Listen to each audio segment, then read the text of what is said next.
Sa iba pang ulat, dahil naman sa maagap na pagresponde ng mga otoridad, suspect naman sa kasong abduction at panggagahasa sa isang minor de edad, nadakip ng mga tauhan ng Pasay City Police. Narito ang report ni Julius Disamburu.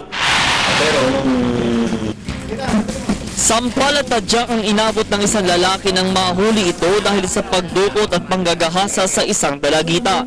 Agad na iniharap sa mga miyembro ng media ni Police Senior Superintendent Rodolfo Leorca ang suspect na nakilala sa pangalang Edgar Digilla at base sa mga ulat ay isa umanong taxi driver.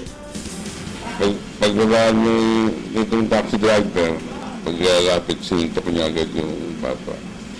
Then, nilagay doon sa compartment ng taxi. Bali, dalawa sila. Then, nilala sa may Raimundo Street, doon na-rape. Kinilala naman ang biktima sa pangalang Abigail na kung saan siya umano dinukot sa lungsod ng Pasay at isinakay sa isang taxi at saka ginahasa sa Pasig City. Bigla na lang lumapit sa akin na dalawang lalaki. Yung isa po sinikmuraan ako, tapos yung isa naman po pinagsasampal ako. Kinuhaan po ako ng pera, tapos kinuha po yung mga damit ko po. Hindi pa din umano siya makampante dahil sa hindi pa nahahanap ang isa pang suspect na nakilala sa pangalan Donato Juarez, presidente ng Maricaban sa Pasay City. Nagkapalitan pa sila ng salita sa loob ng istasyon ng pulis at dito'y tututanggi naman ang suspect sa ipinaparatang sa kanya.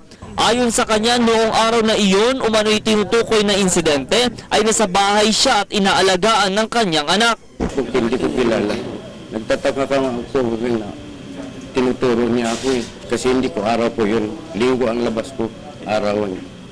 Mula sa paunang investigasyon ng pulisya, July 20 nang maganap umano ang nasabing insidente at nang muling magkita ng landas kahapon ang biktima at mga suspect ay agad nila itong ipinagbigay alam sa mga otoridad.